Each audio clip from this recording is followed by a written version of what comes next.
Okay, let's dive into this. Have you ever been part of one of those cross-functional projects that just felt, well, utterly chaotic? You know the ones. You've got moving parts everywhere, shifting deadlines, budgets that just seem to disappear into thin air, and what feels like a dozen different people pulling in completely opposite directions. It happens all the time, right? Well, today we're going to fix that. Welcome to this explainer. I want you to think of what we're about to cover as your ultimate survival guide for keeping those complex projects from going completely off the rails. So when you first look for a professional lifeline to organize your projects, you'll inevitably run into the Project Management Institute's famous PMBOK guide. And well, with that intimidating number staring right back at us, a massive 750 pages long, if that just spiked your anxiety about learning proper project management, your feelings are completely valid. I mean, it is incredibly dense. But hey, let's look at this quote from project management expert Mike Clayton, because it can actually relieve a lot of that stress. He says, "The PMBOK is a behemoth. It is not something to read through from cover to cover." So yes, it's a behemoth, but crucially, it's not a novel meant to be rote memorized. It's a foundational standard of competence. It's a reference guide filled with best practices, not a test of your reading endurance. Take a deep breath, because we've synthesized this behemoth into digestible clusters. Here's our agenda. 1. Demystifying the PMBOK. 2. The core project constraints. 3. Managing the people. 4. Navigating risks and vendors. 5. Integration, the ultimate glue. And 6. Mastering the process. All right, moving right along into Section 1, Demystifying the PM book. So the core architecture of the PMBOK relies on what they call knowledge areas.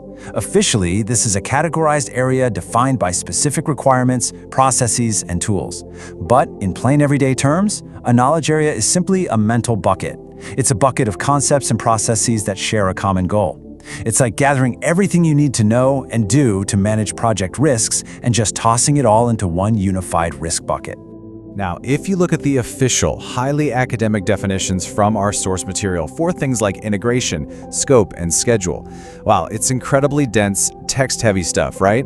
But don't worry, the entire goal of this explainer is to translate this dense material together into practical, real-world applications that you can actually use immediately on the job. That brings us to Section 2, the core project constraints. This is our first major cluster.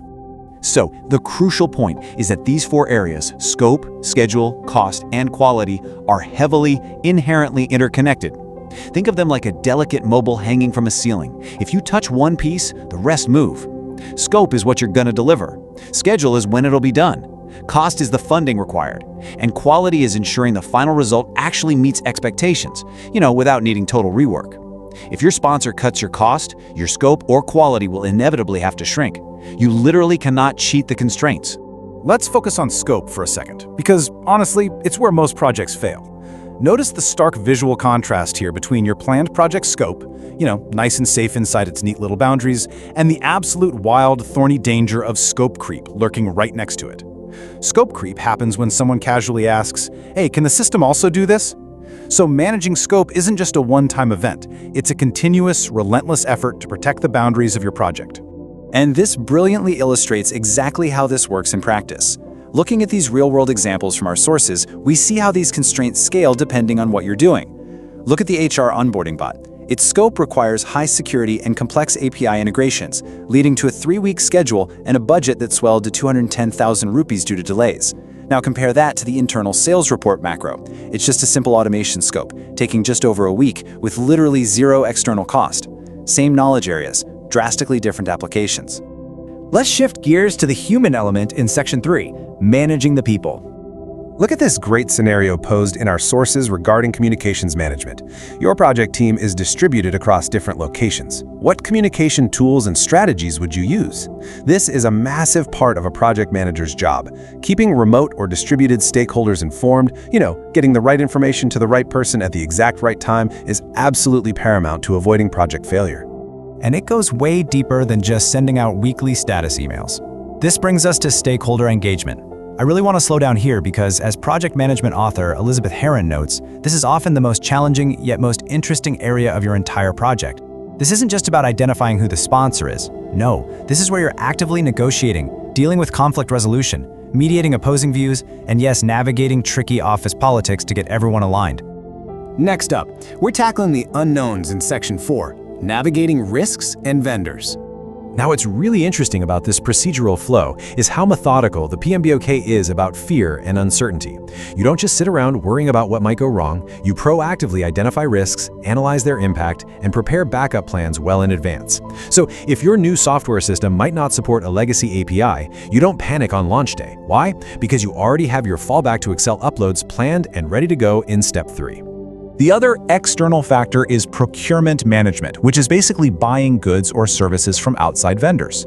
This covers everything from drafting statements of work to negotiating vendor contracts. But here's a very surprising fact from our sources. If your specific project isn't buying anything externally, you can actually skip this entire knowledge area in real life.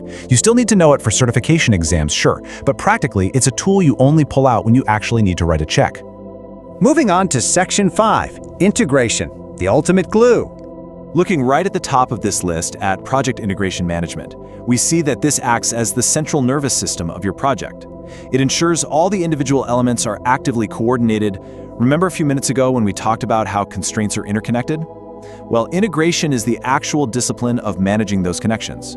You cannot authorize a change to your schedule without integration management prompting you to check exactly how it impacts your resources, your risk profile, and your communications plan.